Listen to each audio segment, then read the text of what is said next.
پر بات کرتے ہیں. عارف صاحب، یہ جو عمران خان کا کنڈکٹ ہے، انہوں نے بیان حلفی بھی جمع کرا دیا عدالت کے مطابق جو عدالت چاہتی تھی، پھر وہ جج زیبا چودھری سے معذرت کرنے ان کی عدالت بھی چلے گئے. تو اس کنڈکٹ سے کیا واضح ہو رہا ہے؟ آج کی سماعت میں کیا کارروائی ہو سکتی ہے؟ مجھے تو یوں لگتا ہے کہ آج کی کارروائی جو ہے اس میں یہ سارا یعنی سلسلہ ختم ہو جائے گا، ڈراپ ہو جائے گا سین آج.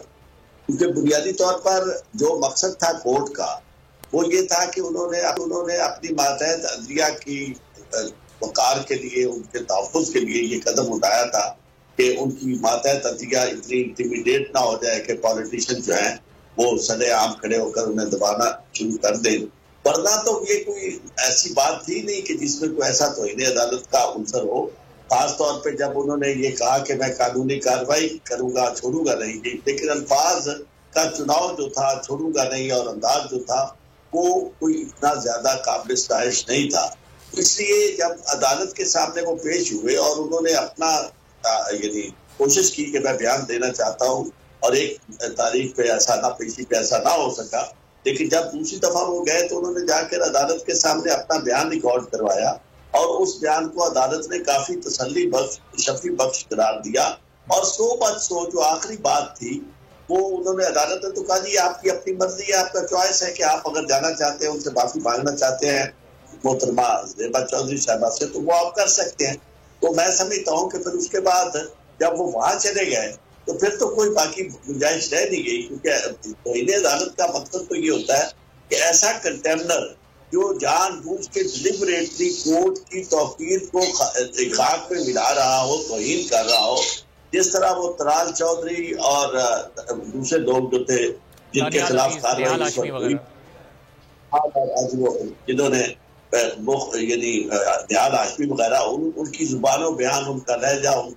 ان کے الفاظ جو تھے وہ توہین عدالت کے بالکل پیمانے پہ پورے اترتے تھے. تو اس لیے ان کی جو انکنڈیشنل معافی تھی وہ بھی انہوں نے قبول نہیں کی اور انہیں سزا دی. تو اس میں ایک بات بڑی ذہن میں رکھنی چاہیے کہ جب کورٹ خود راستہ دے کہ آپ اگر معافی مانگ لیتے ہیں تو بات ختم ہو جاتی ہے، تو اس سے میں سمجھتا ہوں کہ کورٹ کی منشا یہی ہوتی ہے کہ یہ جو کنٹیمنر ہے ایک ڈیلیبریٹ کنٹیمنر نہیں ہے، کیونکہ بنیادی طور پر ایٹیٹیوڈ دیکھنا ہوتا ہے، اور ایٹیٹیوڈ جب کورٹ نے دیکھا تو وہ اس نتیجے پہ پہنچی کہ یہ ڈیلیبریٹ ایسی ایفرٹ نہیں تھی بلکہ اتفاق سے ایسی بات ہو گئی ہے. تو پھر یہ ہے کہ چلو میسج اچھا کنوے ہونا چاہیے پبلک تک، کہ لوگوں کو بھی معلوم ہونا چاہیے کہ ان کا لیڈر جو ہے وہ بھی قانون کا اور عدالتوں کا احترام کرتا ہے. تو میں سمجھتا ہوں کہ خان صاحب نے بھی اس پہ کوئی کسر چھوڑی نہیں ہے.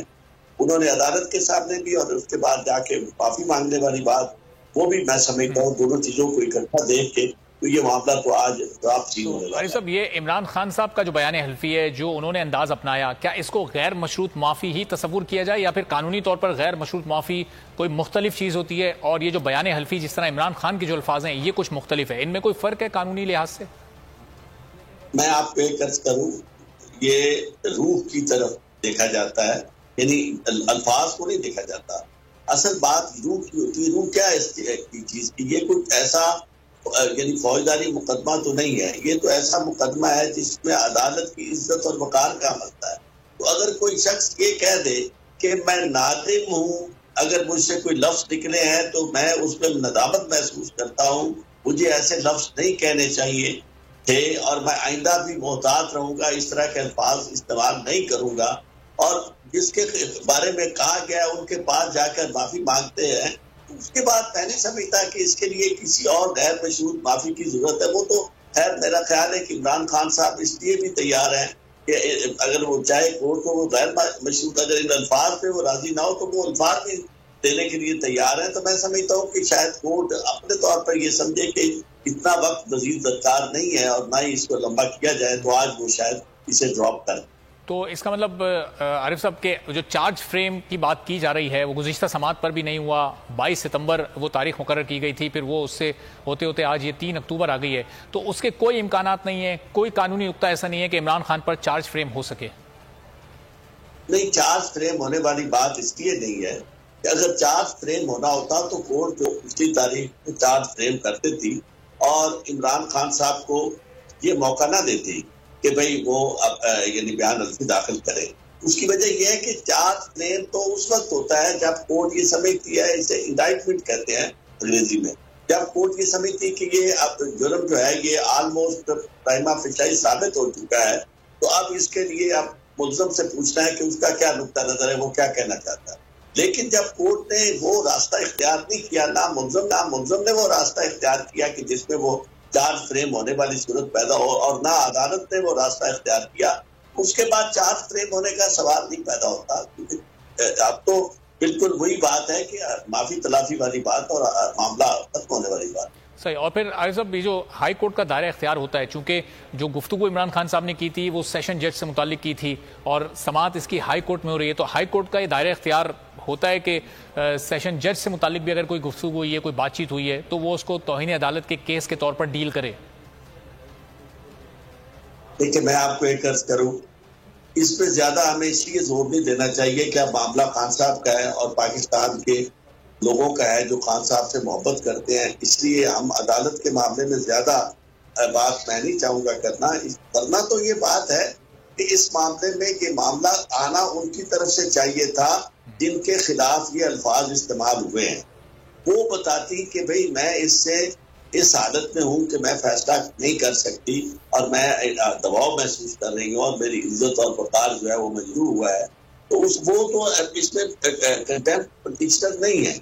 محترمہ جائی صاحبہ۔ تو باقی باتیں جو ہیں وہ اب کیونکہ کورٹ نے اپنے طور پہ بھی یہی کہا، اگر ہاں ایک اور آپ کو بتاؤں، اگر نیچے کسی کورٹ کے پاس اختیار اس ہائی کورٹ سے پہلے کسی کے پاس ہے نہیں تو انہیں عدالت میں سزا دینے کا، تو بنیادی طور پر جہاں توہین ہوئی ہوتی ہے وہاں توہین کی کارروائی جو ہے توہین عدالت کی کارروائی وہ کمپلیٹ ہو کے گواہ ہو کے سارا سلسلہ ہونے کے بعد پھر عدالت میں یہ جاتا ہے ہائی کورٹ میں کہ جی آپ فیصلہ کریں کہ اس کو کتنی سزا دینی ہے، یا یہ سزا بنتی ہے یا نہیں بنتی۔ لیکن اب اس معاملے میں سو موٹو نوٹس دیا، سو موٹو نوٹس عدالت کا کنٹیمپٹ کے معاملے میں کچھ اتنا زیادہ مستعمل نہیں ہے، بڑے ریئر کیسز میں ایسا آپ نے دیکھا ہے، تو اس میں انہوں نے اگر نوٹس دیا ہے تو ان کا مقصد یہی تھا کورٹ کا کہ اس کو یعنی پبلک ایٹ لارج کو جو میسج جا رہا ہے وہ درست ہو جائے، پبلک ایٹ لارج یہ نہ سمجھے کہ جناب یہاں عدالتیں جو ہیں وہ ان کے خلاف کوئی بھی بات کہہ سکتا ہے، تو اس معاملے میں کورٹ نے کچھ حاصل کر لیا ہے۔ اور ورنہ تو آپ دیکھیں اس کو اور ساتھ ملا کے دیکھیں کہ سپریم کورٹ نے اس تفتیشی کو طلب کر دیا ہے جس نے یعنی ریمانڈ لیا تھا جسمانی جب جوڈیشل ہو چکا تھا۔ اس کا مقصد یہ ہے کہ سپریم کورٹ بھی اس معاملے میں پرائما فیشی یہ سمجھتی ہے کہ یہ کنڈکٹ جو تھا جوڈیشل میجسٹریٹ کے سامنے ان کا پولیس کا اور وہ جو تھا وہ بھی کوئی اتنا قابل ستائش نہیں تھا۔ ٹھیک ہے، چلیں عارف صاحب کچھ مزید قانونی نکات بھی آپ سے جانتے ہیں۔ پاکستان تحریک انصاف کے سینئر رہنما عمران اسماعیل صاحب میں جوائن کر چکے، اس بارے میں بات کرتے ہیں۔ عمران صاحب، خان صاحب بنی گالہ سے نکل چکے ہیں، کچھ ہی دیر میں اسلام آباد